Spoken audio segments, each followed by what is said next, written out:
Bismillahirrahmanirrahim. Innal hamdalillah nahmaduhu wa nasta'inuhu wa nastaghfiruh wa na'udzu billahi min syururi anfusina wa min sayyiati a'malina. Man yahdihillahu fala mudhillalah wa man yudlilhu fala hadiyalah.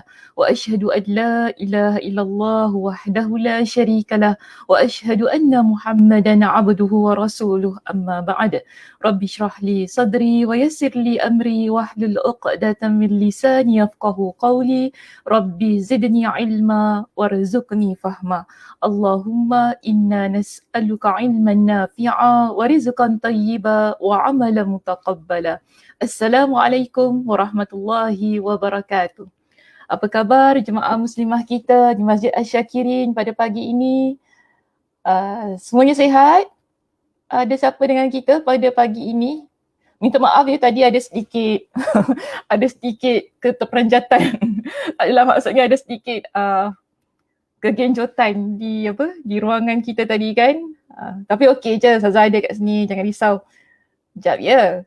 Ustazah nak check lah ada siapa dengan Ustazah pagi ni. Kita ada Kak Zah kita sebagaimana biasanya. Masya Allah, tabarakallah. Setia betul dia dengan saya Kak Zah ni. Mudah-mudahan sampai ke syurga ya Kak Zah. Okey. Ada tak siapa lagi yang Ustazah nampak ni?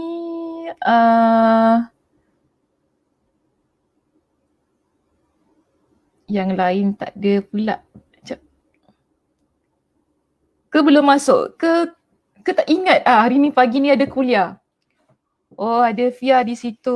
Okey, salam. Pagi yang indah Ustazah. Ya, Alhamdulillah. Hari ni kita panas kan. Kebiasaannya hujan renyai-renyai, hujan lebat pun ada kadang-kadang. Tapi Masya Allah, tabarakallah. Hari ni kita cuaca. Ini kalau kita orang perempuan ya, muslimah. Sedap je mujadah. Orang kata gitu lah kan. Sedap ni je mujadah. Tengok-tengok kat tingkap tu. Allahu Akbar. Ini tengok, Masya Allah. Ni jemur cadar bagus ni. Cuci cadar kan. Inilah masanya. Sebelum ia hujan. Kita ada siapa lagi? Oh, kita ada Z di situ. Kita ada Siti Mimi juga. Okay, Alhamdulillah. Adalah juga ya yang bersama dengan Ustazah. Takutlah ramai orang lupa kuliah Ustazah ni sebab dia 2 kali dalam sebulan. Jadi pagi ni adalah kuliah kita yang terakhir pada tahun ini untuk kuliah saya. Ya, untuk kuliah saya adalah kuliah yang terakhir. Nanti kita akan jumpa pada nak cakap minggu depan, bukan minggu depan, tahun hadapan. Okay, so sebelum kita tutup kuliah kita pada tahun ini untuk kuliah Ustazah, kita nak bincangkan sedikit hadis yang dah kita buka pada 2 minggu ataupun pada bulan lepas lah ya. Pada bulan lepas berkenaan dengan adab-adab sosial. Betul tak? Kak Zah, kita berhenti di mana Kak Zah hari tu? Kak Zah ingat? Kita berhenti di mana? Mungkin Kak Zah boleh type di ruangan komen. Oh, saya nampak ada Kias Glam di sini dengan saya. Itu Nur nama dia. Nur ada dengan saya. Mungkin boleh dapat catatkan hadis kita. It's not hadis lah. Maksud saya, apa yang dah kita bincangkan pada bulan lepas? Dah selesai ke belum perbincangannya? Liza pun baru masuk ni. Oh, semua ni saya rasa lupa ni kuliah Ustazah. Dia dapat notification daripada Telegram Ustazah tu baru dalam kabut masuk tu kan? Tu tak?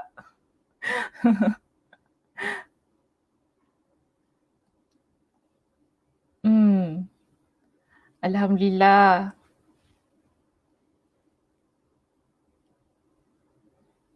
Ya, Waalaikumsalam Kak Som. Ya, selamat pagi. Kak Zah tak jawab. Ada sesiapa nak jawab? Tadi saya tanya, kita bincangkan tentang apa pada bulan lepas?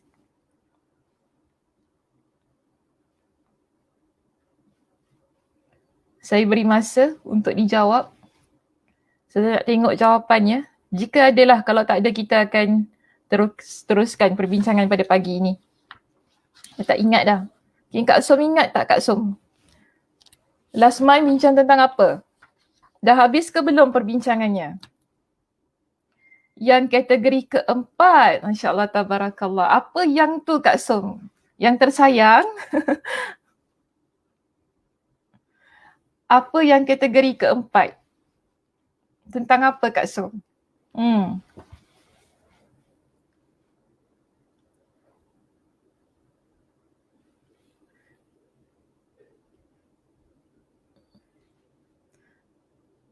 Saya kena tunggu jawapannya. Tak ingat. Okey, tak mengapa. Rasa iri menjadi cinta. Masya Allah, tabarakallah. Okey, rasa iri menjadi cinta adalah kategori yang keempat yang kita bincangkan berkenaan dengan la tahasadu. Jadi dalam hadis kita yang ke-35 berkenaan dengan adab-adab sosial, okay, hadis ini dimulakan dengan satu perintah dan satu larangan daripada Nabi SAW ya, tentang perangai ataupun sifat lah kita sebagai seorang muslimah ni, apa yang perlu kita elakkan. Jadi pertama yang dah kita bincangkan sepanjang 2 minggu ialah berkenaan dengan la tahasadu, dan pada bulan lepas Ustazah dah tutup ya perbincangan berkenaan dengan jangan dengki tu. Jadi yang Kak Som sebutkan kategori yang keempat sebab berkenaan dengan dengki, sifat dengki, Ustazah ada huraikan kepada 4 kategori. Jadi terakhir sekali kategori yang keempat itu kita bincangkan bagaimana rasa iri boleh diubah menjadi cinta kerana Allah Subhanahu Wa Taala. Jadi pada pagi ini kita akan masuk kepada poin kita yang kedua yang terdapat dalam hadis Nabi SAW. Jadi poin kita yang kedua di sini ya. Ingat ya muslimah, hadis kita berada di halaman 317. Betul ke tidak? Betul. Okay. Hadis kita berada di halaman 317 ya. Untuk hadis yang ke-35 berkenaan dengan adab-adab sosial. Jadi kita pada 2 minggu yang lepas kita bincangkan berkenaan dengan la tahasadu. Pada pagi ini kita akan masuk pada 2 lagi kategori ataupun 2 lagi larangan Nabi SAW kepada kita ya, agar kita tidak bersifat dengan sifat itu dan kita tidak berkelakuan sebagaimana yang dilarang oleh Nabi SAW. Jadi untuk poin kita yang kedua seterusnya di sini ya, Nabi SAW. Okay, ini maksud hadisnya, hadis riwayat Imam Muslim. Nabi SAW ya mengingatkan kepada kita apakah peringatan tersebut, wala tanajashu. Wala tanajashu. Ya, Nabi pesan kepada kita, janganlah kalian saling meminta membeli dengan harga yang tinggi. Kita berada untuk perbincangan ini ya muslimah, perbincangannya bermula di muka surat 321. Okey? 321. Ustazah Musfira, boleh tolong Ustazah tutupkan banner di bawah? Sebab dihalang Ustazah punya slide ni. Terima kasih. Nama Ustazah juga ya. Okay. Baik. Jadi kita lihat di sini bila Nabi SAW. Baik, terima kasih Ustazah. Baik, Ustazah tu di belakang tabir ya, dia tidak ada depan. Jangan cari pula mana Ustazah tu, Ustazah sebut dia di belakang tabir. Okey, di sini Nabi SAW memerintahkan kepada kita ya dengan satu larangan. Larangan yang kedua terdapat dalam hadis, iaitu wala tanajashu. Janganlah kalian saling meminta membeli dengan harga yang tinggi. Jadi muslimah semuanya nak lihat perbincangan itu di mana? Muka surat 321. Baik, apakah yang dimaksudkan ya dengan larangan ini?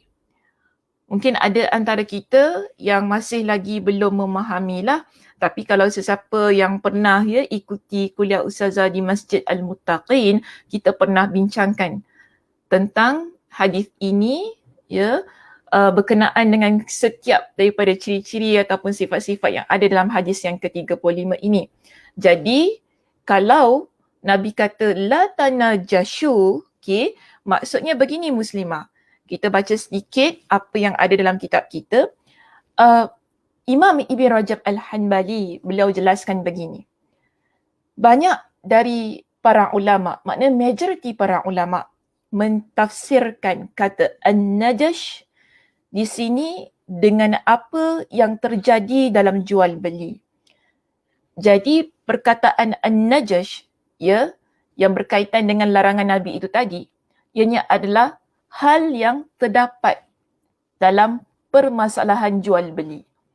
Kerana ada di kalangan oranglah yang melakukan transaksi jual beli, mereka menggunakan cara ini untuk menjual barangan mereka. Jadi di sini iaitu apakah ataupun bagaimanakah cara transaksi jual beli ini yang disebutkan sebagai an-najash, sehingga Nabi SAW melarang perbuatan tersebut. Jadi dijelaskan kepada kita iaitu penambahan harga barang yang dilakukan oleh orang yang sebenarnya tidak ingin membeli barang tersebut, baik untuk memberi keuntungan kepada penjual, baik untuk memberi keuntungan kepada penjual kerana itu akan menambah harga jualan, atau untuk memudaratkan pembeli dengan meninggikan harga barang terhadapnya. Jadi ini adalah berkaitan penambahan harga. Harga yang dinaikkan pada sesuatu barang.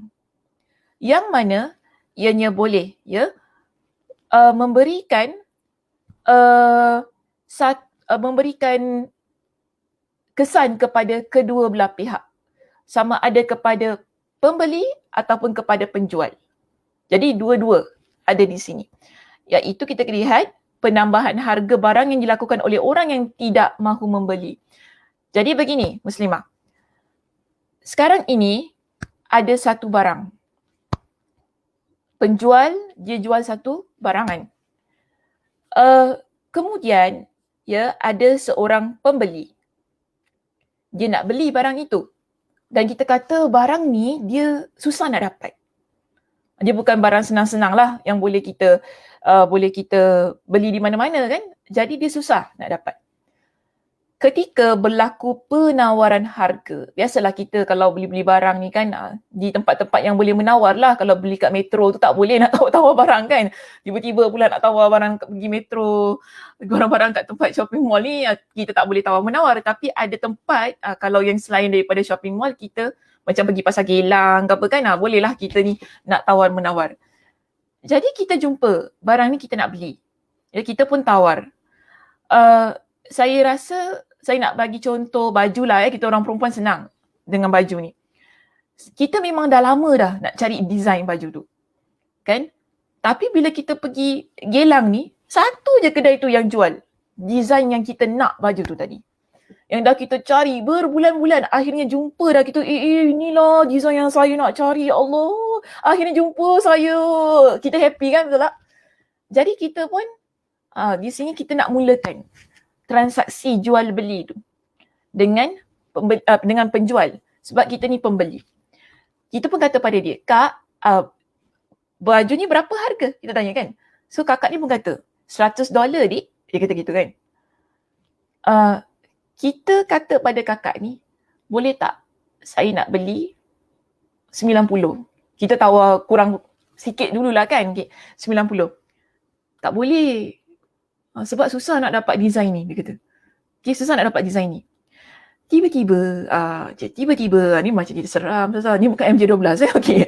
Tiba-tiba ada orang yang ketiga ni dia datang. Orang ketiga ni datang dia memainkan peranan untuk menaikkan harga itu. Okay? Dia naikkan harga ni dan kebiasaannya kalau untuk kes An-Najash ni kan, Muslimah, orang ketiga ni dia adalah kenalan kepada si penjual. Yang mana mereka dah berpakat di belakang tabir, backstage ni dia berpakat kan. Nanti kalau ada orang tu dia nak beli baju ni, kau datang kat kedai aku. Lepas tu kau cakap dengan dia, harga ni sebenarnya mahal. Dia nak naikkan harga tu. Tapi dia nak beli ke tidak? Tak. Sebab tu tadi kita berikan satu definisi, kita kata penambahan harga barang yang dilakukan oleh orang yang tidak mahu membeli. Jadi orang yang ketiga ni, orang tengah ni, dia datang ni, dia tak nak beli barang tu. Cuma dia sengaja datang kan, masuk line untuk dia naikkan harga barang tadi. Dia pun datang. Dia kata apa? Tak apa. Kalau dia nak beli $90, saya boleh beli dengan harga $130. Dia kata gitu kepada si penjual. Kita pada masa tu, kita dah cari kan barang tu berbulan-bulan. Betul tak? Kita dengar orang ni nak beli 130, kita pun rasa tergugat. Sebab kita nak sangat barang tu. Kita pun kata kepada kakak yang nak jual baju tu kan, tak apalah kak, kalau dia nak beli 130 saya beli je lah. Saya pun beli sama harga dengan 130. Sebab saya memang dah lama dah nak cari ni. Sebab apa kakak kata, adik kalau awak nak beli 90, saya tak jual. Tapi ada orang nak beli 130 ni, saya jual dengan dia. Kan, lebih baik saya jual dengan dia daripada saya jual dengan awak. Dia sengaja cakap gitu supaya kita beli harga 130. Padahal harga tu taklah sampai gitu sangat. Jadi, nampak tak? Kita ada dua keadaan di sini, Muslimah. Satu, ia memberi keuntungan kepada penjual. Sebab harga tu naik $30. Asalnya $100. Betul tak? Okey. Kita tawar tadi 90. Dia tak nak. Datang orang yang ketiga ni, dia tak nak beli. Tapi dia sengaja naikkan harga barang tu jadi 130. Siapa yang rugi di sini? Kita. Dia memudaratkan pembeli. Ya, dia memudaratkan pembeli tu tadi. Atau pembeli ni memang tak ada duit lah kan. Macam mana nak beli? Memang duit kita $100 saja katakan gitu kan. Kita pun kata tak apalah, beli je lah $100. Kalau kakak nak jual $100 lah, saya beli je. Memang duit saya ni je. Memang saya peruntukkan gini je. Kan? Jadi dia berkata, okey lah kalau awak nak beli 100, belilah 100 tak apa. Kalau 100 saya okey. So keadaan begini, dia buat pembeli berada dalam keadaan yang menyukarkan. Dalam agama kita, hal ini tidak dibenarkan. Jadi kena ingat itu Muslimah. Ya, sebab kalau si pembeli ni, yang orang yang ketiga ni, yang orang tengah ni datang kan, dia kalau nak beli barang itu, ya, kita kata itu adalah satu lagi masalah lain lah yang nanti kita akan bincangkan lah ya. Satu lagi masalah lain. Cuma sekarang, dia memang tak nak beli. Tetapi dia ada satu pakatan. Dia berpakat dengan kawan dia si penjual ni. Dah tu si kawan si penjual ni pun katalah, tak apa kalau dia beli 130, aku bagilah kau $20. Sama macam itulah kan. Saja je nak naikkan harga barang tu supaya dia bagi kerjalah kepada member dia. Jadi dalam hal yang begini tidak dibenarkan. Sebab tu Nabi kata wala tanajashu. Jangan kita jual barang dengan menggunakan cara an-najash itu tadi. Betul, ia memberikan keuntungan kepada penjual. Tapi kena ingat, ia memberikan mudarat kepada pembeli. Dalam jual beli ni, dia tak boleh ada penipuan, pembohongan. Hal-hal yang kita panggil,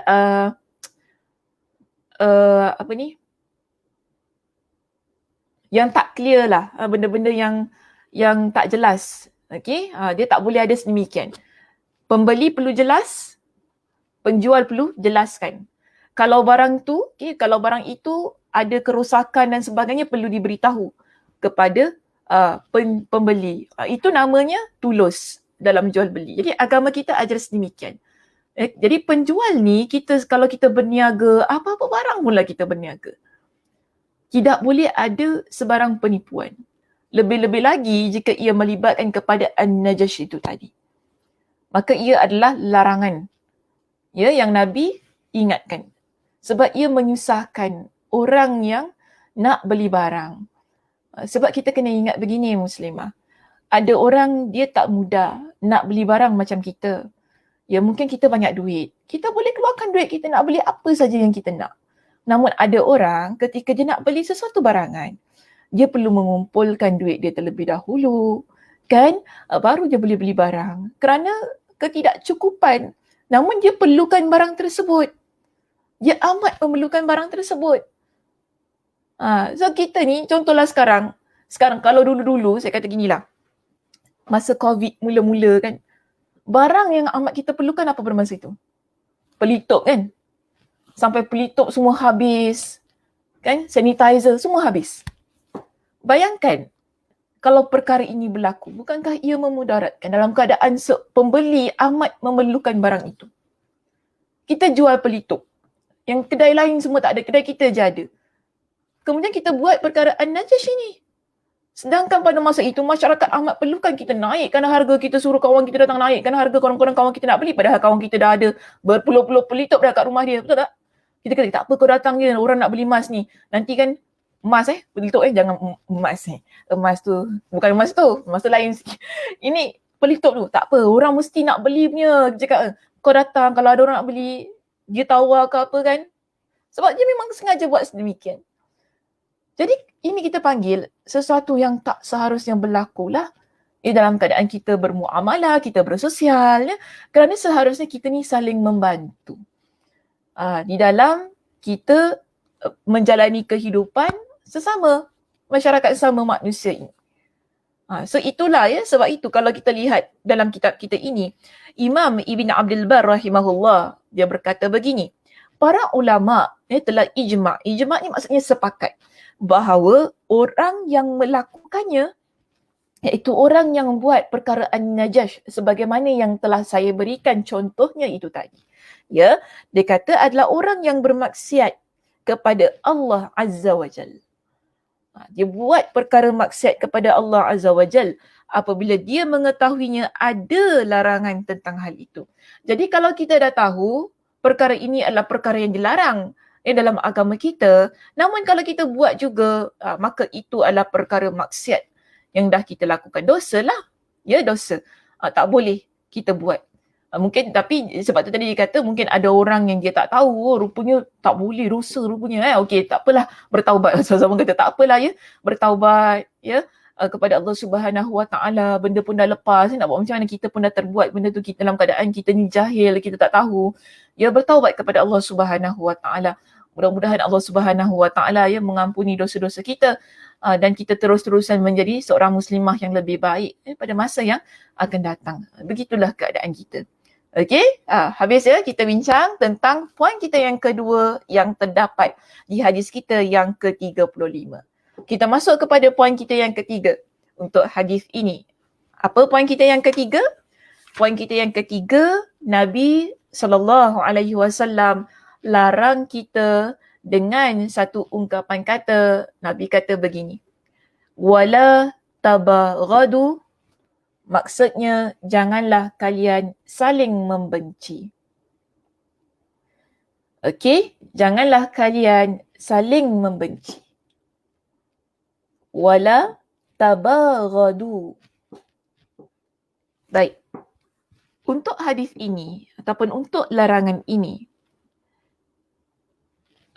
Nabi SAW melarang kaum muslimin saling membenci satu sama lain, ya, bukan kerana Allah, tetapi memperturutkan hawa nafsu.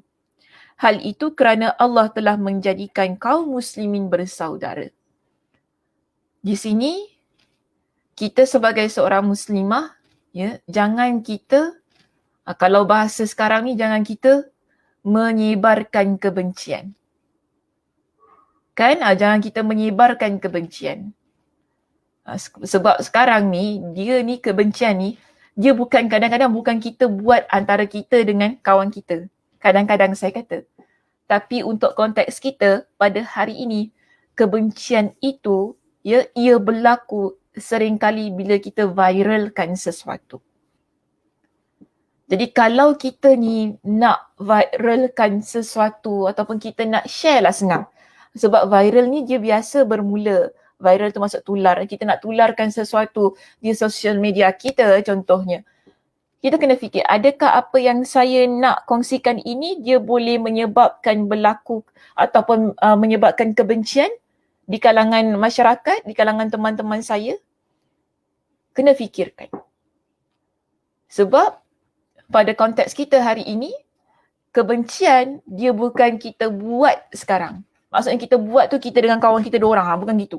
Tetapi kita buat dengan apa? Hanya sekadar dengan share, kongsi, sebarkan. Itu boleh berlaku kebencian. Menyebarkan kebencian. Jadi ini jangan sesekali kita melibatkan diri dalam hal-hal yang begini.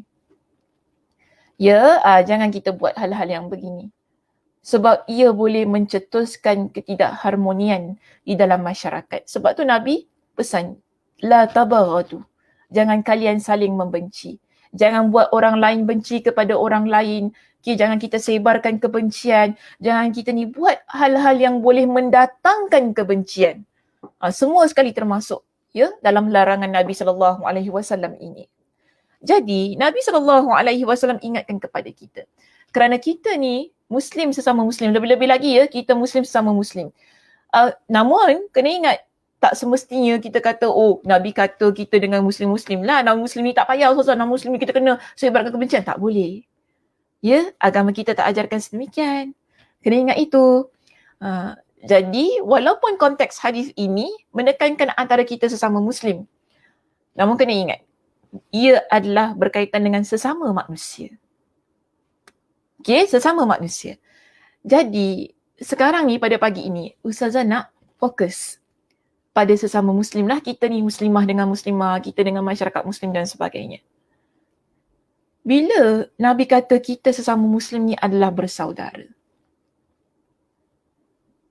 Jadi kita ni Muslimah, bila hal-hal yang berkaitan dengan sesama Muslim ni, jangan kita timbulkan kontroversi, timbulkan kebencian. Jangan kita timbulkan hal-hal yang begitu. Sebab ia boleh memudaratkan banyak pihak. Ia boleh memberikan sesuatu perkara yang mencetuskan permusuhan kepada sesama kita. Lebih-lebih lagi bila ia melibatkan hal ehwal keagamaan kita. Lebih-lebih lagi ia melibatkan hal ehwal keagamaan kita. Kan? Macam contoh, saya nak kata ginilah kita kan sekarang nak masuk masjid ni susah. Betul tak? Nak kena register, nak kena itu safe entry dan sebagainya. Kalau tak boleh masuk, janganlah kita menyebarkan kebencian. Boleh faham maksud saya? Kita pun pergilah post dekat Facebook kita, dekat IG kita, duk marah-marah. Ni apa ni, nak masuk masjid pun tak boleh. Kita pun kata, ni semua ikut hukum manusia. Nak masuk masjid, rumah Allah pun susah. Ni orang-orang masjid ni menyusahkan. Kita nampak tak cara tu? Bukankah itu menyebarkan kebencian? Orang yang baca, teruk masjid ni. Orang pun komen dekat ruangan tu kan. Teruk masjid ni. Sekarang nak masuk masjid ni apa ni? Kita ni macam mana ni? Orang Islam ke bukan ni? Kita pun keluarkan. Nampak tak? Ia menimbulkan banyak masalah. Ia menimbulkan kebencian dalam masyarakat Islam kita. Yang akhirnya masyarakat ini, dia mula meragui bagaimana kan pihak-pihak ataupun badan-badan keagamaan ini menguruskan persoalan agama. Hanya kerana kita kongsi ataupun kerana kita share perkara yang tak sepatutnya kita share. Yang kita tak ikut sebenarnya, kita tak ikut undang-undang. Kita tak ikut undang-undang. Jadi dalam hal yang begini, hati-hati.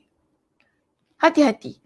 Bukan Ustazah kata kita ni tak boleh menyuarakan pendapat kita, bukan begitu. Saya tak maksudkan begitu Muslimah. Tetapi banyak perkara dalam hidup kita ini, lebih-lebih lagi bila ia melibatkan pihak berautoriti dalam keagamaan kita, ia perlu disalurkan pada tempat yang betul. Mungkin kita boleh beri feedback lah dengan cara baik. Jangan sebarkan kebencian. Jangan kita berikan komen-komen yang menyebabkan orang lain pun masuk sekali. Benda tu viral. Ini tak bagus. Kalau kita faham tentang hadis ini, tentang larangan Nabi itu tadi, kita tak buat perkara-perkara yang sedemikian. Yang menimbulkan kebencian. Sedangkan itu adalah salah diri kita sendiri. Nampak tak? Salah diri kita sendiri. Dah kita tak register, dah macam mana nak masuk? Kan kita tak nak guna app safe entry lah apa contohlah kan. Tak nak. Saya nak guna app yang dah ada dan juga. Pegawai tu ajar kita, makcik, tak apa cik, kita ajar cik macam mana nak download app semua boleh tak bagi handphone cik. Awak siapa nak pegang handphone saya? kita nak marah kan pegawai tu. Awak siapa nak pegang-pegang handphone saya ni? Awak orang luar tahu ni handphone saya ni, saya punya harta peribadi, tak boleh pegang-pegang. Padahal pegawai tu cuma nak ajar kita je macam mana nak download. Safe entry tu dia nak bantu kita, kita tak reti. Kan? Dah kita tak reti cik. Pegawai nak ajar. Kan? Macam mana? Kita duk marah. Awak siapa nak pegang-pegang handphone saya ni? Tak ada orang boleh pegang handphone saya. Saya nak masuk solat pun tak boleh? Tak boleh? Kita pun bekik-bekik kat masjid kan. Kita pun bekik-bekik kat masjid. Kita ambil gambar ustazah tu kan. Ambil gambar ni. Ustazah Sakinah ni tak bagi aku masuk masjid. Ambil gambar. Kita pun viral dengan dekat Facebook kita, dekat IG kita. Inilah ni ustazah Sakinah ni. Nak masuk masjid tak bagi. Menyusahkan orang nak masuk masjid. Aku report dekat menteri macam gitu kan. Dah lah tersebar muka Ustazah Sakinah kan. Muka Ustazah Sakinah dah memang tersebar lah. So kita pun buat, kita sebarkan dalam keadaan yang kebencian. Orang tu teruk Ustazah tu, orang komen dekat ruangan tu kan. Masuklah makcik-makcik bawang yang lain kan. Makcik cili kering semua masuk. Menyebarkan kebencian kat situ. Teruk Ustazah Sakinah ni, nama je Ustazah Sakinah. Allah, tak Sakinah betul je tu ya. Teruk kita pun komen benda-benda yang tak bagus. Nampak tak ni? Tindakan kita tadi betul ke tidak? Sedangkan kita sendiri tak ikut undang-undang. Tapi kita dengan keadaan kita yang salah, kita pula yang sebarkan kebencian tu tadi. Jadi ni kena elakkan muslimah. Ya, kena kita elakkan. Jangan sesuka hati kita ni. Kita buat satu perkara yang boleh menyebabkan maruah orang lain tercemar. Pihak-pihak yang seharusnya benda tu boleh kita selesaikan dengan cara yang baik. Okey, sebab itu di sini larangan ini ya dijelaskan kepada kita bahawa larangan ini dia mengandungi dua maksud. Bila Nabi SAW kata kepada kita la tabaghadu, jangan kalian ini saling membenci. Maknanya di sini pertama, ya, dia maksudnya pertama Nabi larang kita saling membenci. Kedua, Nabi perintahkan agar kita saling mencintai. Okey, saling kasih mengasihi. Jadi sebab itu di sini kita lihat ya muslimah pada muka surat 322 di situ ada sebuah hadis Nabi SAW yang ditampilkan kepada kita. Ya, hadis ini menjelaskan perintah Nabi SAW ataupun kita kata sebagai satu usulan, cadangan Nabi SAW kepada kita bagaimana kita ni ataupun bagaimana kita ni tak jadi orang yang saling membenci. Yang akhirnya kita menjadi orang yang saling kasih mengasihi. Di sini Nabi SAW ya, bersabda, sebagai tanda ataupun ciri orang yang beriman, Nabi sebutkan begini muslimah. La tadkhulunal jannata hatta tu'minu. Nabi ingatkan kepada kita, kalian tidak akan masuk syurga sehingga kalian beriman. Okey? Kalian tidak akan masuk syurga sehingga kalian beriman. Dan tidaklah kalian beriman sehingga kalian saling menyayangi. Kita nak masuk syurga muslimah, kita perlu ada keimanan yang sebenar-benarnya. Antara cara untuk kita memiliki keimanan yang sebenar-benarnya, Nabi kata apa? Hendaklah kita saling menyayangi, saling kasih mengasihi. Tapi bolehkah kita menjadi seorang muslimah yang saling kasih mengasihi di sini kalau hati kita penuh dengan kebencian? Tak mungkin. Ya, tak mungkin kita akan dapat masukkan kasih sayang, jiwa yang penuh kecintaan, jiwa yang kita kata penuh rahmah, penuh ihsan, tak mungkin kalau dalam hati kita penuh sangat dengan kebencian. Sebab itu, ya, antara ciri-ciri orang yang beriman yang layak memasukkan dia ke dalam syurga Allah Subhanahu Wa Taala apabila dalam hati dia, bukan dalam hati ada taman ya muslimah, ya, dalam hatinya penuh dengan kecintaan sesama makhluk. Dia begitu. Sebab itu di sini Nabi SAW kata kepada kita, awala adullukum ala syai'in idza fa'altumuhu tahabbtum. Mahukah kalian aku tunjukkan kepada sesuatu? Jika kalian mengerjakannya, kalian akan saling kasih mengasihi, saling sayang menyayangi. Jadi, apa yang Nabi cadangkan kepada kita di sini? Afshus salama bainakum. Sebarkanlah salam di antara kalian. Ya, sebarkanlah salam di antara kalian. Baru kalian ini boleh ada rasa kecintaan itu tadi. Sebab begini muslimah, salam ni dia adalah tanda keamanan. Sebarkan salam tu tak semestinya lah bagi pendapat ustazah, dia tak semestinya dengan hanya semata-mata kita ni ucapkan Assalamualaikum kepada orang di sekitar kita. Yang mana kita jumpa Assalamualaikum ustazah, kita jumpa kawan kita Assalamualaikum, dia bukan hanya semata-mata itu.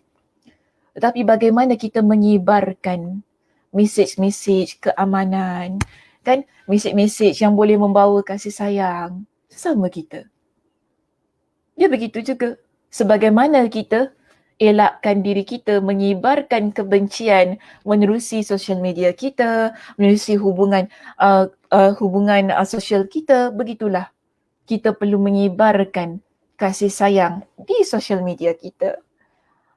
Dalam kehidupan kita, dalam keadaan kita memiliki hubungan persaudaraan antara satu dan yang lain. Ya begitu.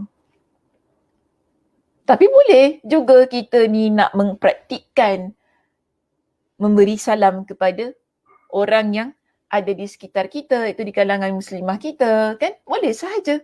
Sebab itu juga yang Nabi SAW sebutkan di dalam sebuah hadis yang lain. Nabi kata apa? Antara ciri-ciri Muslim yang baik itu ialah apabila engkau memberi salam kepada orang yang engkau kenal dan juga orang yang tidak engkau kenali. Ya, di kalangan kalian. So kita ni muslimah kadang-kadang ialah ada orang beri salam pada kita, kan janganlah kita kata siapa kita pun kan. Orang beri salam tengah duduk dekat bus stop, tiba-tiba adalah muslimah ni sama-sama kita belajar dekat masjid kan, balik daripada masjid. Tiba-tiba ada seorang kakak ni beri salam pada kita pun tengok dia atas bawah, kau siapa beri salam kat aku? Tak payahlah kita gitu. Orang beri salam pada kita, jawablah Waalaikumsalam warahmatullahi. Tak perlulah kita pertikaikan. Awak siapa ya? Tinggal mana awak? Kenal kita ke? Kenal, tadi baru nampak dekat masjid cik. Oh macam gitu. Kita pun mesti tak payahlah kita begitu. Alhamdulillah ada orang beri salam pada kita, jawab sahaja Waalaikumsalam warahmatullahi. Dengan senyuman. Maknanya itu sebagai satu tanda permulaan penyebaran ataupun kita kata untuk kita sebarkan kasih sayang sesama kita. Begitu caranya. Ya. Baik. Seterusnya di sini kita lihat dia ada sebuah hadis yang lain. Ada ayat Al-Quran yang Allah Subhanahu Wa Taala ingatkan kepada kita. Kalau kita jadi orang yang menyebarkan permusuhan itu tadi ataupun yang menyebarkan kebencian, Allah Subhanahu Wa Taala tegaskan itu sebenarnya adalah perkara yang disukai oleh syaitan. Jadi begini muslimah, kita ni perkara-perkara yang Nabi sallallahu yang Nabi sallallahu alaihi wasallam larang ni, dia selalunya perkara itu adalah hal yang dilakukan oleh syaitan. Sebab itu dalam Al-Quran, Allah Subhanahu Wa Taala ingatkan kepada kita. Apa yang Allah ingatkan dalam surah Al-Ma'idah ayat 91. Apa kata Allah Subhanahu Wa Taala? Innama yuridu syaitanu ayyuqi'a bainakumul adawata wal baghdha. Sesungguhnya syaitan itu hanyalah bermaksud mahu menimbulkan permusuhan dan kebencian. Jadi perkara-perkara yang berkaitan dengan permusuhan, perkara-perkara yang berkaitan dengan kebencian, ini perangai syaitan muslimah. Kena ingat itu. Ini perangai syaitan yang tak seharusnya ada pada diri kita. Kita sebagai umat Nabi SAW, kita tak nak ikut syaitan, kita nak ikut Nabi SAW. Jadi kalau kita kata kita cinta Nabi, kita nak ikut Nabi, kita betul-betul sayang pada Nabi SAW, buatlah sebagaimana yang Nabi SAW perintahkan kepada kita, iaitu kasih sayang tu tadi. Jadi insan yang saling kasih mengasihi. Tapi kalau kita memilih untuk menjadi insan yang saling bermusuhan, saling benci antara satu dan yang lain, bermakna kita memilih untuk ikut jalan syaitan. Dan di sini Allah Subhanahu Wa Taala berikan contohnya, iaitu fil khamri wal maisir. Di antara kamu dengan sebab arak dan judi. An zikrillahi wa anis salah. Dan mahu memalingkan kamu daripada mengingati Allah dan daripada mengerjakan salat. Fahal antum muntahun. Oleh itu, mahukah kamu berhenti daripada melakukan perkara-perkara yang keji dan kotor itu, atau kamu masih berdegil? Surah Al-Ma'idah ayat 91. Perjudian dan juga arak, ia adalah perbuatan yang boleh mendatangkan permusuhan dan kebencian. Kenapa begitu? Orang kalau dah berjudi, kalah judi, bergaduh dengan teman-teman di meja perjudian dia. Balik rumah, apa dia buat? Dia pukul bantai isteri dia. Anak-anak dah lah tak nak kerja, berjudi pula tu. Kan? Dah kalah judi, mengamuk pula. Itulah perkara yang berlaku. Sama juga orang yang minum arak. Dah mabuk, balik rumah, pukul bantai isteri, ataupun gaduh dengan teman-teman dalam keadaan mabuk tu tadi. Dia boleh merosakkan keluarga, merosakkan keamanan dalam masyarakat, boleh membunuh, saya kata. Dua-dua perkara ni. Dua perkara ni syaitan suka, Muslimah. Kenapa syaitan suka? Kerana ia boleh menyebabkan kebencian dan permusuhan. Kita suka dalam rumah kita ada orang yang mabuk dan kaki judi? Tak, kita tak suka. Kita benci. Sampai mati kita benci. Betul tak? Sampai mati kita ingat. Anak-anak yang menyaksikan apa yang berlaku dalam rumah tangga ibu bapa dia. Bapak balik mabuk, bapak balik kalah judi, pukul mak, dengan kita sekali kena pukul. Dia memberikan impak, memberikan kesan kepada diri anak itu. Benci bapak, tak suka, kan, rasa musuh, tak puas hati dalam diri dia. Syaitan suka perkara-perkara begini. Jadi kita ni kena elakkan hal itu berlaku pada diri kita. Kita tak kata tentang judi dan juga tentang minum arak ni lah, Muslimah. Mungkin kita bukan orang yang begitu. Tapi ada banyak perbuatan-perbuatan jahat yang lain yang boleh menimbulkan kebencian dan permusuhan. Mulut kita, kan? Ucapan kita, lisan kita. Jangan lupa, Muslimah. Daripada lisan kita, daripada mulut kita ini, ia boleh menimbulkan kebencian dan permusuhan. Mulut kita kalau jahat, kita jumpa kawan kita yang lain, anak dia ada tu kat tepi tu. Anak dia nampak, anak dia dengar perangai kita. Budak tu, dia boleh jadi benci dengan kita. Bukan mak dia saja benci kita, dengan budak-budak tu sekali benci kita. Sebab apa? Dia dengar apa kita cakap. Dia dengar dia nampak apa yang kita buat. Dengan mata kepala dia. Kita pun kata, alah ustazah budak kecil mana dia faham. Jangan cakap gitu, Muslimah. Budak kecil sekarang ni, Masya Allah, Tabarakallah. Faham. Mungkinlah zaman-zaman kita dulu, budak kecil kita rasa bodoh. Macam tu kan. Tapi budak kecil sekarang, dia tak sebodoh sebagaimana yang kita sangkakan. Mereka ada perasaan, mereka ada pemikiran, mudah faham. Kan? Dia tengok mak dia sedih dengan ucapan kita. Dia rasa apa yang dirasai oleh ibu dia. Akhirnya apa dalam hati dia? Aku benci makcik tu. Macam tu dalam hati dia. Aku tak sukalah makcik sebab apa dia buat mak aku sedih. Budak tu emosi dia boleh terganggu. Kerana apa? Kerana mulut kita. Mungkin kita cakap something dengan mak dia yang menyebabkan jatuh maruah diri mak dia tu tadi kan. Dengan ungkapan-ungkapan kita yang menyakitkan. Mak dia jadi sedih dan sebagainya. Mak dia dah memang dah tak suka dengan kita lah sebab mulut kita yang jahat tu. kita tak pernah terfikir ia akan memberi kesan kepada anak dia. Sebab itu kita ni nak cakap sesuatu muslimah, kena jaga. Ya, apa yang kita nak ucapkan. Tak boleh sebarangan. Kerana apa tadi? Kita nak masuk syurga Allah Subhanahu Wa Taala. Orang yang beriman, yang masuk dalam syurga Allah Subhanahu Wa Taala, dia bukan jadi orang yang menimbulkan permusuhan dan kebencian. Dia adalah orang yang menyebarkan kasih sayang. Kalaupun dia nak cakap sesuatu, bila dia nak cakap tu kan, dia akan fikir betul-betul. Ni saya nak cakap ni dengan kawan saya ni macam mana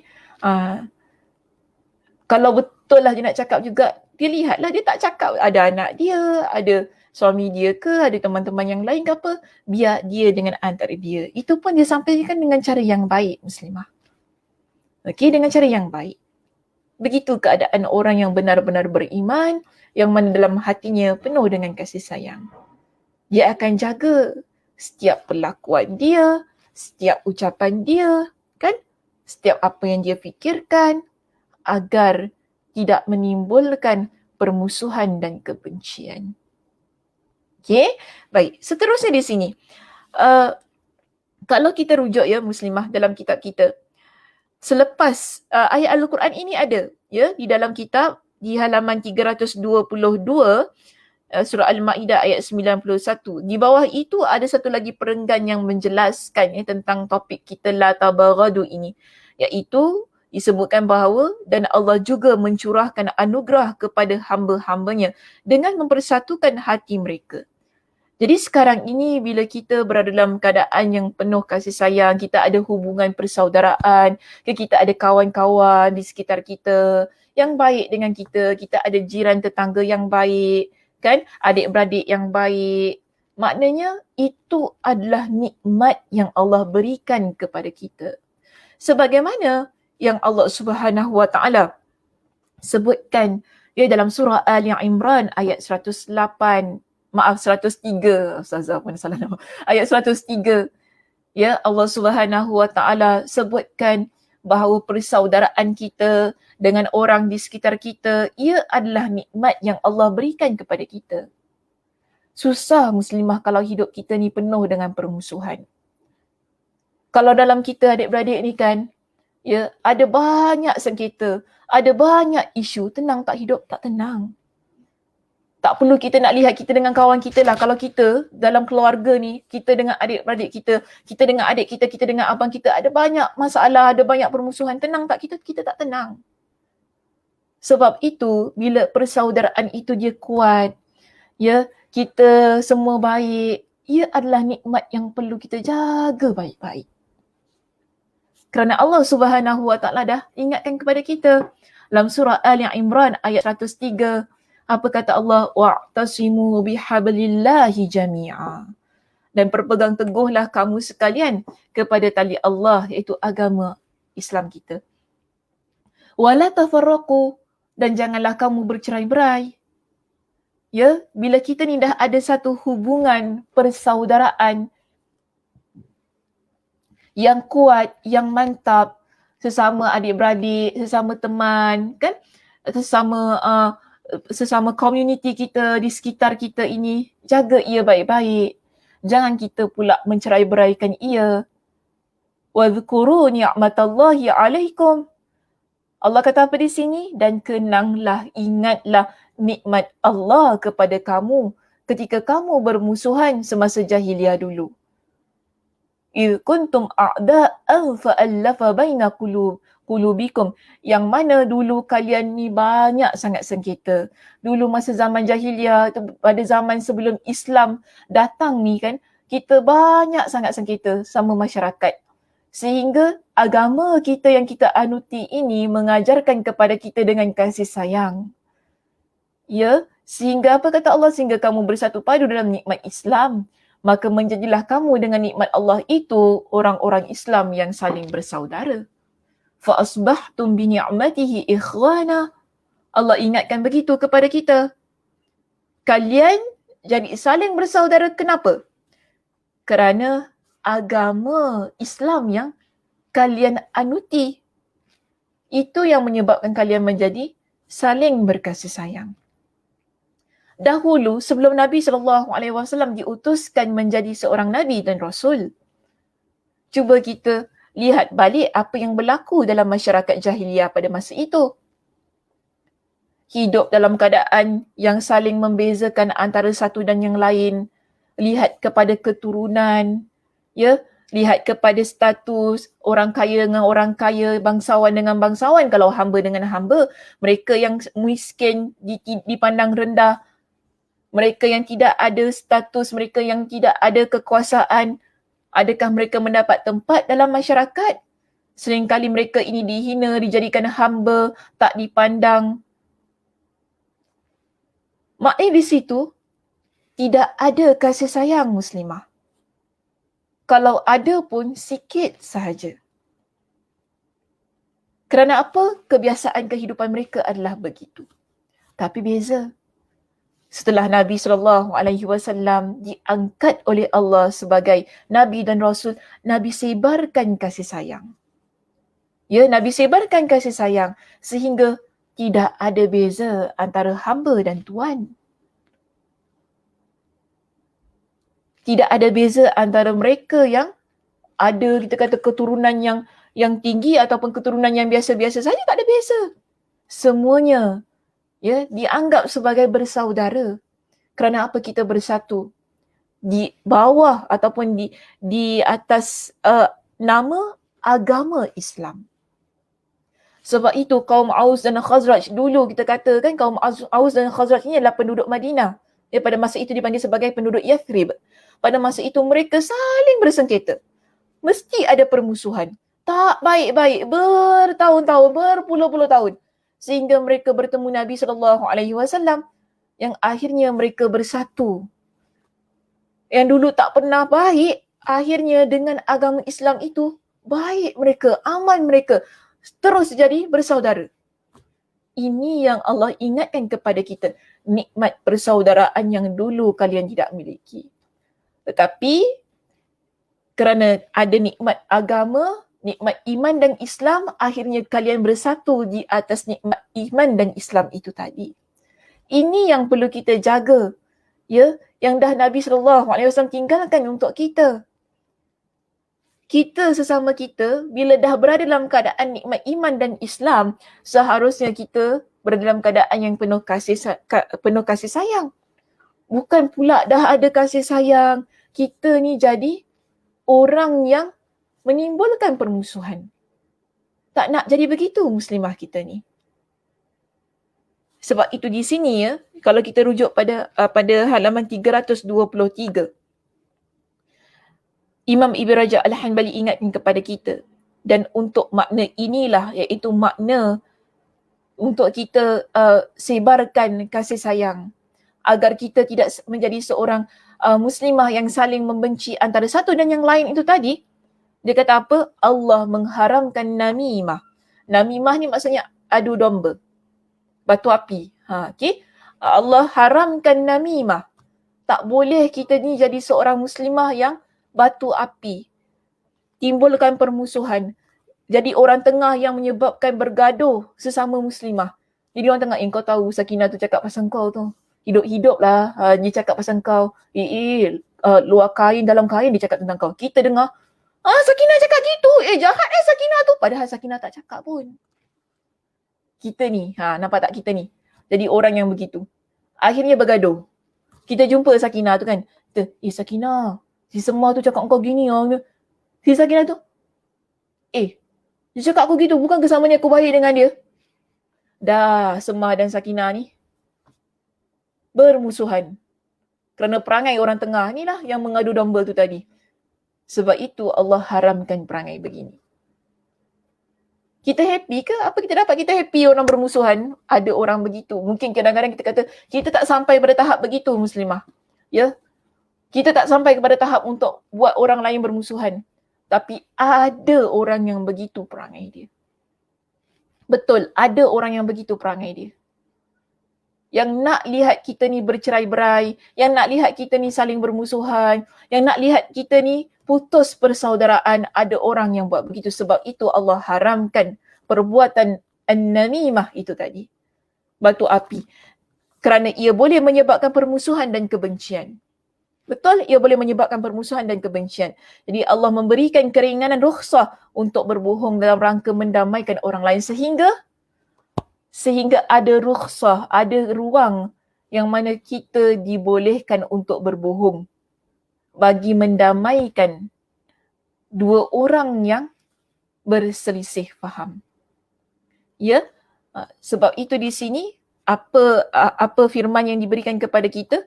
Kan surah An-Nisa ayat 114, okay, disebutkan begini, la khaira fi kathirin min najwahum illa man amara bisadaqatin aw ma'rufin aw islahin bainan nas. Tidak ada kebaikan dalam banyak perbicaraan rahsia mereka kecuali perbicaraan rahsia dari orang yang menyuruh orang yang bersedekah atau berbuat kebaikan atau mengadakan perdamaian di antara manusia. Siapa yang buat perkara-perkara ini, itu kita nak mendamaikan antara orang yang saling bermusuhan ini ataupun ada pertelingkahan itu tadilah, maka mereka itu mencari keredaan Allah Subhanahu Wa Taala. Dan apa kata Allah? Maka kelak akan memberikan pahala yang besar. Maka kelak akan memberikan pahala yang besar kepada orang yang melakukan perbuatan-perbuatan itu. Itu kita suruh orang bersedekah, kita suruh orang buat perkara yang baik, dan kita mendamaikan mereka yang ada perselisihan faham. Dan ini Nabi kata apa? Orang yang begini, sebagaimanalah saya lupa nak paparkan tadi, minta maaf ya muslimah. Ini ayat Al-Quran yang baru tadi saya baca kan, surah An-Nisa ayat 114. Surah An-Nisa ayat 114 tadi, yang tadi baru saya baca, ada 3 perkara yang bila kita buat kerana kita nak mencari keredaan Allah, maka Allah akan berikan kepada kita dengan pahala yang amat besar. Apa dia? Pertama, kita suruh orang lain bersedekah. Kedua, kita ajak kepada kebaikan-kebaikan. Itu kita berikan cadangan, kita berikan suggestion lah kepada orang supaya buat hal-hal yang baik. Dan yang ketiga di sini, bertepatan dengan konteks perbincangan kita pada pagi ini, islahim bainan nas, iaitu kita mendamaikan di antara manusia. Jika kita buat ketiga-tiga perkara ini dengan penuh keikhlasan, kita nak cari redha Allah, apa kata Allah? Tentulah kami akan berikan kepadanya pahala yang begitu besar. Ajran azima. Ini yang kita kehendaki dalam kehidupan kita. Bukan jadi orang yang menimbulkan kebencian, permusuhan, yang akhirnya kita buat perkara-perkara yang diharamkan oleh Allah Subhanahu Wa Taala. Sebab begini muslimah, kita kalau jadi orang yang timbulkan kebencian, timbulkan permusuhan, bagaimana cara kita nak timbulkan kebencian dan permusuhan itu? Kita mesti akan buat perkara-perkara yang boleh bawa kita kepada kemaksiatan dan dosa. Berbohong contohnya. Mengadu domba tadi kan jadi batu api. Saling menimbulkan kedengkian yang dah kita bincangkan pada 2 sesi yang lepas. Mulut kita pun jahat. Hati kita ni busuk. Banyak benda-benda yang jahat ni ada pada diri kita. Bila kita buat hal-hal yang menimbulkan permusuhan dan kebencian. Orang yang baik, orang yang mulutnya baik, orang yang hatinya baik, orang yang pemikirannya baik, dia tak buat hal-hal yang boleh menimbulkan permusuhan. Kerana apa? Dia bukan orang yang dengki. Dia bukan orang batu api. Dia bukan orang yang mulutnya jahat. Sebab itu dia tak buat hal-hal yang boleh menimbulkan permusuhan. Jadi muslimah, kita ni kan bila kita lihat ada di kalangan teman-teman kita yang mungkinnya dulu mereka ni berteman, mereka dulu baik kan. Kita biasa, kita ada kawan-kawan yang baik, Masya Allah, Tabarakallah. Mereka ni sentiasa pergi mana-mana mesti diorang-dorang ni tau. Kan, ataupun 3 orang ni, mungkin sampai 3 orang, 4 orang ataupun 2 orang ni. Biasa kita nampak mereka ni. Namun kadang-kadang, tiba-tiba kita lihat Dah tak kawan lagi dah mereka berdua ni. Kita sebagai seorang muslimah yang beriman kepada Allah, kita kena usaha untuk baikkan. Yang mana mungkin kawan kita lah yang kita rapat je berdua ni. Kalau tak rapat janganlah tiba-tiba pergi masuk line lah. Nanti kan jadi bergaduh besar pula kita ni. Orang kata kepo. Masalahnya sekarang ni, kita ni orang yang rapat dengan teman kita ni. Kita kena usaha untuk perbaiki keadaan itu. Jangan pula kita duduk one corner, kita jadi penonton, kita tepuk tangan. Bagus. Itulah dulu baik sangat kan. Menyampah aku tengok diorang-dorang tu. Sikit-sikit pergi mana-mana post. Pergi mana-mana makan sama-sama post. Baiklah BFF konon. Kita orang kata kan. Sekarang apa jadi tengok? Dah berpisah dah diorang ni tak jadi sahabat dah. Mana pergi diorang punya hashtag till jannah tu. Till hell lah aku kata. Kita nampak tak mulut kita? Kita happy bila kita nampak orang dah tak kawan lagi. Kita tepuk tangan ni muslimah bila kita nampak kawan dengan kawan tu dah tak members lagi dah. Begitu ke perangai kita seharusnya? Tak. Kita tak seharusnya jadi muslimah yang sedemikian ni. Kita kalau betul-betul nak jadi ahli syurga lah. Sebagaimana yang Nabi kata apa? Kita ni takkan masuk syurga melainkan kita jadi orang yang beriman. Betul tak? Kita kalau betul-betul nak masuk syurga, kita kena beriman. Alhamdulillah kita dah beriman. Tapi bagaimana kita nak merealisasikan keimanan kita? Kita kena ada kasih sayang. Tapi kalau kita jadi seorang muslimah yang happy, yang suka, gembira, tepuk tangan, bila kita nampak kawan-kawan kita ni bermusuhan, bila kita nampak kawan kita bersengketa, bila kita nampak kawan kita dah tak boleh duduk semeja, kita happy, kita suka. Adakah itu bukti kita seorang yang saling berkasih sayang? Tak. Itu ikut perangai syaitan sebenarnya. Maaf saya kata begitu. Sebab syaitan tadi kita kata apa? Dia suka orang yang bermusuhan. Dia suka orang yang saling berbenci ni. Jadi kalau kita suka nampak hal-hal yang begitu, maknanya itulah kita. Kita ikut perangai syaitan. Tapi kalau kita nak ikut apa yang Nabi tunjukkan, kita akan usaha untuk membaikkan kembali. Ya, persahabatan di antara teman kita yang mungkin biasalah manusianya ada sikit salah faham ataupun mungkin ada si pengadu domba tu tadi yang tiba-tiba datang tengah-tengah tu kan yang merosakkan hubungan kita. Mungkin ia boleh berlaku di antara adik-beradik, ibu, bapa. Ia boleh berlaku. Ibu dan anak. Kan boleh berlaku tentang hal itu. Sebab dia bukan hal-hal begini ya muslimah, ia bukan hanya berlaku antara kita dengan kawan kita, bukan begitu. Tapi ia boleh berlaku antara ibu bapa dan anak, ia boleh berlaku antara adik-beradik, pakcik, makcik, kan kita dengan sepupu kita. Boleh saja berlaku. Pada sesiapa saja kita dengan rakan sekerja. Dan bila kita ni jadi orang yang lihat keadaan itu, yang mana kita ada, ya kita ada kuasa ataupun kita ada satu, apa perkataan saya nak kata, kita ni ada kelebihan yang mana mungkin kita rapat dengan mereka ni, kita boleh baikkan kembali. Usaha untuk baikkan kembali. Bukan duduk jadi penonton tepuk tangan terhadap apa yang berlaku. Sebab ramai orang yang begitu muslimah. Suka sangat lihat orang lain bermusuhan. Walaupun bukan dia puncanya tau. Walaupun dia bukan puncanya berlaku permusuhan tu, tapi dia happy bila nampak permusuhan itu. Sebab itu Nabi SAW kata begini kepada kita. Ya, antara darjat ataupun antara kedudukan yang paling utama yang kita nak kejar ni sebagai seorang muslimah dalam kehidupan kita ini, apa dia? Ketika Nabi SAW ditanya, ya, tentang, ketika Nabi SAW ditanya pula. Maaf ya, saya tersilap guna ungkapan kata tadi.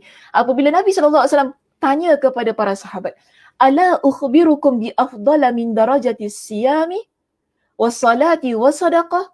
Maukah kalian jika aku kabarkan kepada kalian sesuatu yang lebih utama dari darjat puasa, solat dan sedekah? Apa kata sahabat? Qalu bala ya Rasulullah. Mereka kata, tentu wahai Rasulullah, kami nak tahu ya, bagaimana kedudukan yang lebih baik daripada darjat orang yang solat, daripada darjat orang yang sedekah, daripada darjat orang yang puasa tu tadi. Jadi apa kata Nabi? Islahu zatil baini wa fasadu zatil bainil haliqah. Nabi kata, mendamaikan orang yang sedang berselisih faham. Dan rosaknya orang yang berselisih adalah pencukur. Pencukur tu maksudnya mencukur amal kebaikan yang telah dikerjakan. Hadis riwayat Imam Abu Daud dengan sanad yang sahih.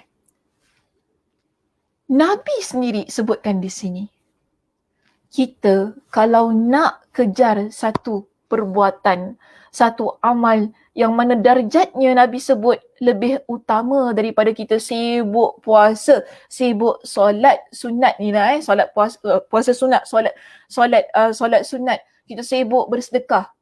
Sebab ramai antara kita yang sibukkan diri kita dengan amal-amal ibadah sunat ini. Tapi bila kita ni boleh, kita ada kuasa kan untuk membaikkan teman kita yang bermusuh, kita angkat tangan. Maksud angkat tangan ni kita tak nak campur. Padahal kita boleh. Kita boleh membaikkan tu. Dah sudahlah, tak payah. Dah orang hal-hal orang lah.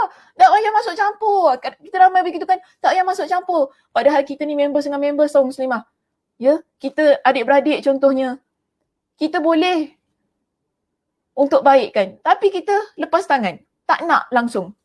Namun, kalau kita faham tentang apa yang Nabi SAW sebutkan itu tadi, kita akan usaha untuk mengiratkan kembali apa yang dah tak irat tu tadi. Sebab apa? Kita sayang. Kalau jiwa kita ni penuh kasih sayang. Ya, yang kita kata tadi, Nabi sebut orang yang jiwanya saling berkasih sayang ni dia adalah penghuni syurga. Kita akan usaha untuk bawa teman-teman kita yang dulunya saling berkasih sayang, tiba-tiba saling bermusuhan, sama-sama dengan kita masuk ke dalam syurga Allah. Begitu keadaan kita muslimah. Kita tak akan biarkan teman kita. Sebab apa? Kita nak sama-sama. Bila kita masuk syurga sama-sama dengan kawan-kawan kita. Ya, sama dengan adik-beradik kita. Sebab itu kita nak eratkan kembali mereka ini. Usaha kita. Supaya kita juga dapat pahala tadi. Yang darjatnya lebih utama daripada kita sibukkan dengan puasa solat. Dengan puasa solat, dengan puasa sunat kita, solat sunat kita, dengan sedekah kita. Jadi jangan kita ni, ya, jadi orang yang tadi saya kata, tepuk tangan, happy dan suka.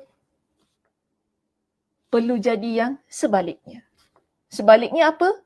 Orang yang mengiratkan hubungan-hubungan yang dah termeterai ataupun dulu baik tapi kemudiannya ada sedikit salah faham, kita cuba usaha untuk jernihkan.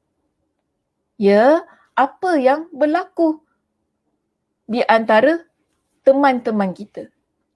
Begitu keadaannya. Dan kena ingat begini muslimah, kita kalau tiba-tiba ada orang datang, dia cakap dengan kita, kawan kita kata kita gitu, kawan kita kata kita gini. Jangan jadi orang yang terus-terus percaya. Kadang-kadang silap kita pun di situ. Kita ni kalau dah baik dengan kawan kita, seharusnya kita kenal kawan kita tu bagaimana, betul tak? Kan yang dah kita biasa dengan kawan kita, seharusnya kita kenal kawan tu bagaimana. Jadi, kalaulah tiba-tiba ada orang datang, beritahu itu, beritahu ini, sabar dulu kita ni. Tenang dulu. Jangan tiba-tiba terus dah suuzon, terus kita, kalau dia cakap gitu, tak apa. Ya, tak apa. Aku putus sahabat dengan dia dunia akhirat lah, dia bukan sahabat aku. Terus dia cakap gitu. Tapi betul ke tidak orang tu cakap? Kita kena periksa terlebih dahulu. Ya, betul ke apa yang orang sampaikan kepada kita? Sedangkan kita dah kawan dengan orang tu bertahun-tahun. Ya, kita dah kata susah senang dengan dia. Lama dah kita kenal dah dia tu. Bertahun-tahun dah kita kenal dengan kawan kita. Orang yang baru kita kenal ini, tiba-tiba yang kita kenal mungkin sehari, 2, 4 minggu, 5 minggu, sebulan, 2 ni, tiba-tiba datang pada kita cakap benda-benda yang begitu, yang boleh menyebabkan, mengeruhkan hubungan baik kita dengan teman kita. Patutkah kita percaya? Sebab itu kena periksa terlebih dahulu. Sama juga kita muslimah, ya, bila tiba-tiba ada orang datang, mereka ni cakap benda yang tak baik tentang suami kita. Periksa terlebih dahulu. Jangan kita main sekap jarang. Kita terima bulat-bulat apa yang orang cakap sehingga ia merosakkan hubungan suami isteri. Dah kita baik-baik dengan suami kita, kan? Tiba-tiba ada orang datang sampaikan sesuatu, mungkin orang mesej kita dan sebagainya. Kita tak tahu mungkin itu fitnah yang nak merosakkan kasih sayang yang ada dalam rumah tangga kita, nak rosakkan kebahagiaan kita. Sebab dia begini muslimah saya kata, bila ibu dan ayah, ya, kita sebagai suami isteri, bila kasih sayang tu dah rosak, anak-anak akan dapat kesannya. Orang nak lihat begitu. Orang nak runtuhkan rumah tangga kita. Ada orang begitu muslimah. Kadang-kadang suami kita ni tak ada apa-apa. Tiba-tiba ada perempuan yang dia memang syok sangat dekat suami kita. Suami kita tak layan. Dia mula buat fitnah dan sebagainya. Dia kata suami awak layan saya gitu gini kan, buat fitnah dan sebagainya. Kita pun percaya. Kita percaya masalah kalau masalah kita percaya. Kita macam, tak sangka suami saya sayang, suami saya gini. Sabarlah dulu kita ni.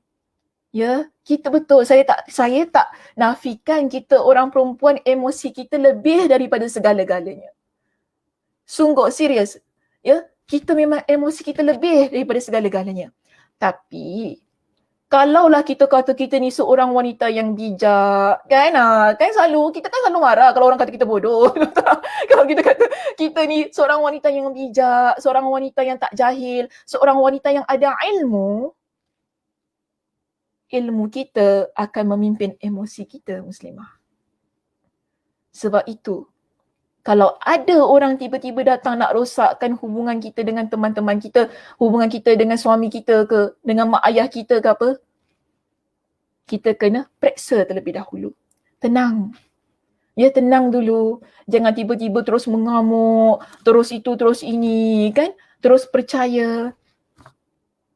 Sebab kita ni tak pernah tahu apa yang ada di dalam hati orang lain tentang kebahagiaan kita, tentang kasih sayang yang kita ada sesama insan di sekitar kita. Mungkin ada orang yang dengki, sebab itu dia nak timbulkan permusuhan. Ya, jadi kita ni kena hati-hati bila terima apa-apa berita yang tidak menyenangkan tentang orang yang kita sayang. Hati-hati. Jangan main terima, jangan main percaya, kan? So kita kata, saya kalau tak ni, nanti hati saya ni kok. Kita ni, sebab tu saya kata, perasaan kita ni sebenarnya, ya, boleh kita kawal. Ya, nak atau tidak saja, kawal ia baik-baik. Emosi kita. Sebab tu banyak belajar. Duduk dalam kelas-kelas agama, kan? Kita kalau banyak dengar hadis Nabi ni muslimah, kita kalau banyak dengar ayat Al-Quran, banyak dengar nasihat, insya-Allah jiwa kita tenang. Apa-apa pun berita kita dengar, tenang kita ni. Begitu keadaannya. Tapi kalau kita banyak sangat ikut kepada emosi kita, itulah yang menjadi punca utama timbul kebencian. Walaupun asalnya kita ni orang yang penuh kasih sayang, tapi ia akan mudah untuk timbulkan kebencian kerana apa? Kita banyak ikut kepada emosi kita. Jadi belajar, ya, usaha untuk tenang agar kita tak biarkan syaitan sentiasa tepuk tangan di belakang kita, melihat permusuhan dan kebencian yang berlaku di sekitar kita. Jadilah muslimah yang menang. Bagaimana muslimah yang menang? Muslimah yang menang, dia takkan tergugat dengan hal-hal yang boleh menimbulkan kebencian dan permusuhan. Dia akan sentiasa jaga emosi dia. Macam mana punlah keadaannya, dia akan usaha untuk tenang dan sabar. Ya, dalam apa jua situasi. Okey muslimah, itu sahaja perbincangan kita untuk pagi ini. Saya kira panjang juga ya yang kita bincangkan. Mudah-mudahan Allah Subhanahu Wa Taala berikan kepada kita ya dengan keberkatan masanya pada pagi ini ya, kerana kita ikuti pengajian-pengajian ilmu ya, dan mudah-mudahan Allah Subhanahu Wa Taala juga berikan kepada kita dengan kesihatan, ketenangan, kesabaran ya dalam apa jua hal yang kita hadapi dalam kehidupan kita. Ya, jadi Ustazah sebelum tu nak baca jugalah apa-apa komen kita ya pada pagi ini. Mungkin Ustazah Fira boleh tolong Ustazah untuk tampilkan, keluarkan komen-komen yang Ustazah baca di sini. Ustazah selalu cakap, kita ada daripada Kak Zah Musa kita ni, Ustazah selalu cakap kalau kita tak boleh jadi batu permata, jangan jadi batu api. Betul lah kan? Kita ni orang perempuan memang suka kan bab-bab batu ni, betul tak? Nak batu mutiara lah, nak batu permata lah kan. Tapi kalau tak dapat tu sebab kita mahal, nak beli, nak sarungkan kat tubuh ni mahal, tak mampu. Okey, kalau tak mampu sudah. Tapi satu batu ni kena elak. Apa batu dia? Batu api. Okey, jangan kita jadi batu api sebab dia bahaya. Bukan untuk diri kita tapi untuk semua orang yang ada di sekitar kita. Okey. So kita ada apa di sini? Kak Ros juga kata apa di situ? Na'udzubillah, jauhilah kami dari membenci sama sendiri. Yes. Na'udzubillahi min dzalik. Ya, kita kena jauhi diri kita daripada semua perkara-perkara yang tidak baik. Sebab itu bukan yang Nabi SAW tunjukkan kepada kita.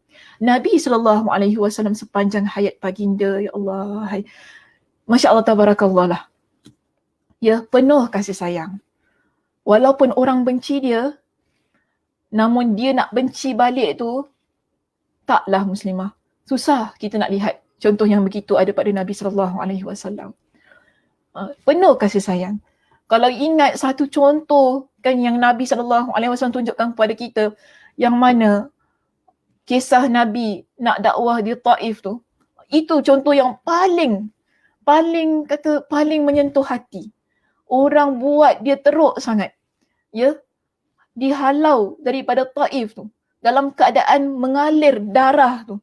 Sehingga kalau kita buka dalam kitab Al-Mubarakfuri, Ar-Rahiqul Makhtum, dalam kitab itu diceritakan bagaimana sandal Nabi berlumuran dengan darah ketika keluar daripada Taif. Sehingga Allah Subhanahu Wa Taala utuskan malaikat penjaga gunung untuk tawarkan kepada Nabi agar nak musnahkan penduduk Taif, untuk lemparkan dua-dua gunung ni pada penduduk Taif. Tapi Nabi kata apa? Dia kata apa? Bahkan aku mengharapkan Allah Subhanahu Wa Taala melahirkan daripada zuriat keturunan mereka orang-orang yang beriman kepada Allah. Itu doa Nabi. Bayangkan kalau Nabi ni, kalau kita dah kena muslimah, kalau orang halau kita kan, lempar pasu ke apa kat kita, kita punya benci. Sampai kiamat lah aku ingat, kita duk jalan tu sambil doa yang bukan-bukan. Itu kita tau, sambil doa bukan-bukan. Satu hari lah Allah balas kat engkau lah pasu 5-6 pasu lah Allah lempar kat engkau. Kita doa kita tu. Tapi lihat Nabi SAW. Betapa budi pekerti yang ada pada baginda. Kebencian itu seboleh mana Nabi SAW kikis daripada hati baginda. Begitulah kita seharusnya umat Nabi SAW. Okey, baik. Kita ada siapa ni? Tuan Ustazah pernah mengalami dengan fitnah dan batu api. Sedih sangat. Kak Rohaya Kadir kita. Yalah, begitu ya Kak Rohaya, kita ni hidup. Kadang-kadang kita baik kan? Kita baik sangat-sangat. Ya, tapi orang lain pula yang buat masalah dengan kita. Betul tak? Orang lain pula yang buat masalah dengan kita. Tu yang kita sedih sangat. Kita rasa, apa yang kita buat dekat orang, betul tak? Kita fikir gitu kan? Aku buat apa ni dekat orang ni sampai orang buat macam ni sekali dekat aku. Kita jadi duk fikir. Kita jadi fikiran dah. Aku buat apa? Benda jahat apa yang aku buat dekat engkau sampai engkau buat jahat pada aku? Kita selalu fikir begitu. Sampai kita rasa sedih sangat apa yang orang buat pada kita. Betul lah. Ya, manusia. Dan ini bila ia berlaku pada diri kita ya Kak Rohaya, itu adalah ujian daripada Allah Subhanahu Wa Taala. Pertama, supaya apa? Kita dah rasa sakit tadi kan, kita rasa sedih, kita tak buat pada orang lain. Itu bagi saya Allah nak didik kita secara tidak langsung. Sebab kita ni selalunya, kita tak belajar kalau kita tak kena. Betul saya kata, kita tak belajar kalau kita tak kena. Jadi bila dah terkena pada diri kita, kita ni ada satu pendidikan, ada satu pengajaran dalam hidup kita, aku takkan buat benda ni pada orang lain sebab aku tahu sakit sangat. Aku tahu rasanya betapa sedihnya kalau ada orang yang fitnah, ada orang batu api ni. Secara tidak langsung ia mendidik diri kita menjadi seorang muslimah yang salihah, yang tak buat jahat pada orang lain.